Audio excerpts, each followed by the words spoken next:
Hi, I'm Taylor Gerken with Peghead Nation, and today I'm here with Taylor's brand new Circa 74 amplifier.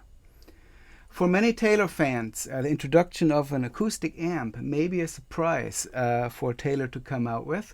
However, it's a product that's sort of been in the works for quite a while. I remember seeing prototypes of this during a visit at the Taylor factory several years ago already, and every now and then one would be brought to a NAMM show or one would show up in a photo. So for those of us who've been involved with Taylor guitars and demoing the instruments and visiting the factory for a while, we sort of saw this coming, but it's finally here, and it's a beautiful amp, and it's kind of a pet project that Bob Taylor himself sort of took the lead on to kind of create an amp that is not only perfectly voiced for Taylor guitars with their proprietary ES2 system, but that would also offer a great sound for really any other acoustic electric guitar or even a vocal mic. So you just heard me play through it with this beautiful 50th anniversary Builder's Edition 814 CE. You may have seen my separate demo of this guitar that I put out just a little while ago. At the end of this video, I'm going to show you what the amp sounds like with a couple other guitars, including a Taylor 712C with a Fishman Rare Earth pickup and a Martin OM with an LR Baggs Anthem pickup. So we get a sense of what the amp can sound like with a few different systems. So let's go over some of the basic specs of the Circa 74. It's got 150 watts of power. It's a solid state design. Goes into a 10-inch full range speaker.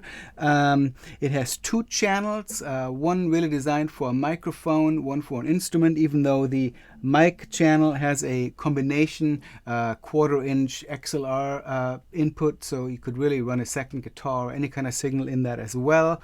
And one of the highlights really is this beautiful mahogany cabinet. Of course, the material of a cabinet makes a big difference in an amp sound, and Taylor, of course, has a lot of experience in woodworking, and Bob Taylor himself is not only a fantastic guitar maker, but he has been known to be a furniture maker for his own use, sort of as a hobby for himself, and that really shows in this amp. There's beautiful joinery in this amp, and it's just a really gorgeous cabinet, and it comes with this very cool little stand that the amp just fits perfectly on.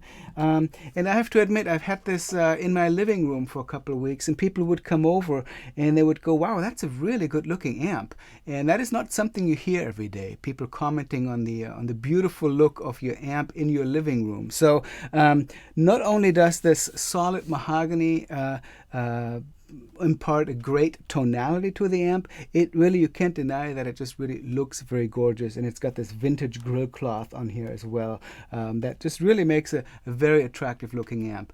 But of course, we don't usually buy an amp for its looks. We buy it because of the way it sounds. And in the case of an acoustic amp, we typically want a transparent sound that really highlights the sound of our guitars themselves. And I think Taylor has really done very well in achieving that with this amp. So let's take a closer look at the amp's features and controls. I'm going to lean it forward here on the stand for a little bit so we can see a little bit better.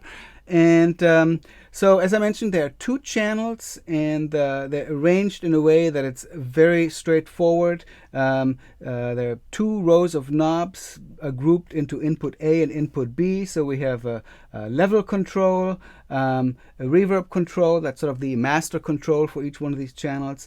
And we have bass, mid, and treble, and that's duplicated on both channels. They're exactly the same. As I mentioned already, input A has a combination quarter-inch and XLR input. Input B is just a quarter-inch input. There's also mini jacks for headphones and an auxiliary in. So if you want to run third signal, say from a iPod or any kind of music source in there, you can. And one very cool thing is the amp also has a Bluetooth capability. So if you want to run music through this, say at a set break or just to listen to music to at home, you can just pair it with your Bluetooth device and it'll play right through that. The front panel is completed with a master volume control and kind of a vintage style light that tells you whether the amp is turned on.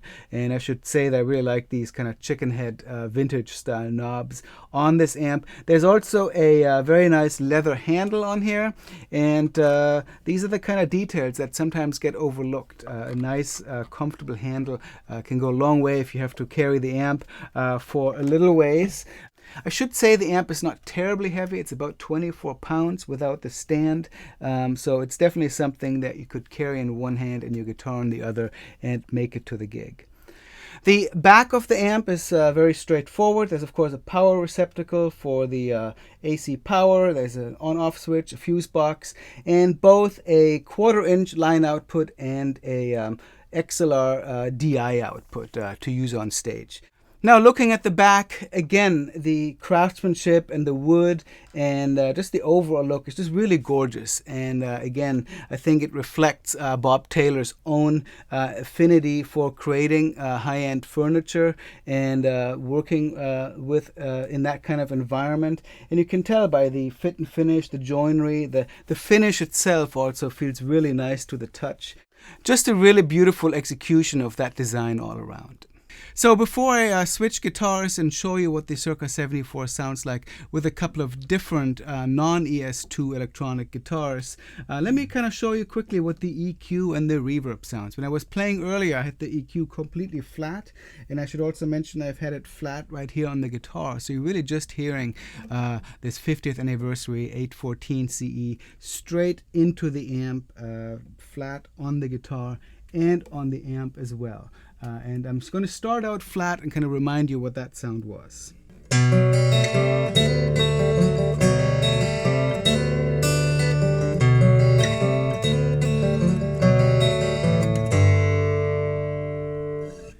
So with the bass turned up a bit more. I'm in DATGA tuning, by the way, so I have these nice octave strings here. That's with the bass completely up, turning it down. So that's enough range to compensate for some lack of bottom end on certain guitars, or to take away a little bass, let's say in a boomy room. The mid control is often a very important control for an acoustic guitar. And I can definitely add a little bit there. And also take some out to kind of soften the attack a little bit. And the treble control.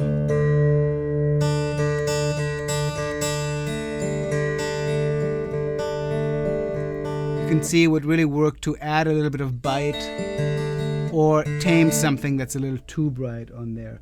I find the reverb also to be quite smooth. I just had a little touch of it before. If I turn it up, let's say all the way to about 12 o'clock, and I could even crank it up a little bit more. That's quite a bit of reverb. Kind of a spring reverb feeling, but certainly very musical. Of course, it's always difficult to demonstrate the actual power of an amp in a video studio setting and the volume of it, but I think you can rest assured that with 150 watts into a 10-inch speaker, you've got a lot of juice there. I've kind of cranked it up on my own to just kind of see what it would do, and I would not hesitate using this as my primary amplification source, let's say in a coffee shop or even a small club, certainly a house concert kind of situation. And of of course, it would also be plenty loud to play along with a lot of other instruments. I think there's plenty of power there to play along with drums and bass, for example. Really a very complete package, and just a really smooth response all around. Taylor's really kind of gone for something that sounds good as soon as you plug in, doesn't need a whole lot of tweaking to make it work. So really a fabulous job, and again, the overall package with this little stand and the beautiful mahogany look, it's just it's easy to like, shall we say.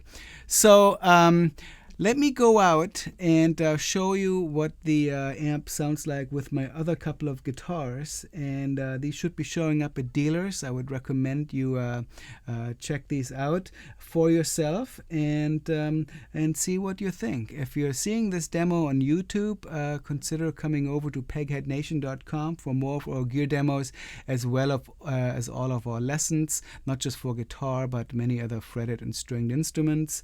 My name is Teja Gerken, and I'll get set up with my other two guitars right here. So the first of these two other guitars I'm going to show you played through the Circa 74 is my 1994 Taylor 712C, which has a Fishman Rare Earth PowerTap system built into it.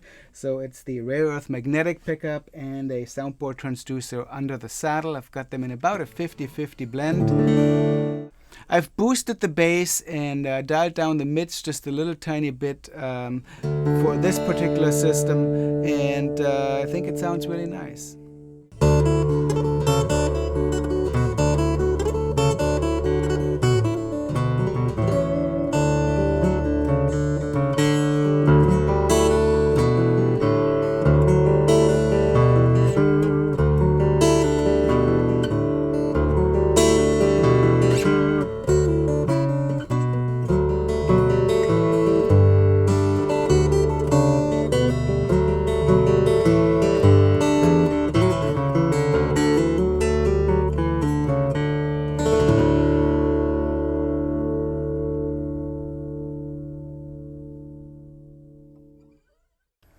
Okay, so finally I have my Martin OM here, and it has a LR Baggs Anthem SL pickup system in it, which is of course an under saddle pickup and a bridge plate mounted microphone.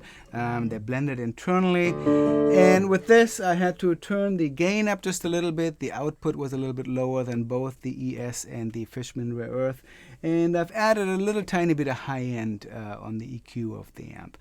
So let me show you what that sounds like.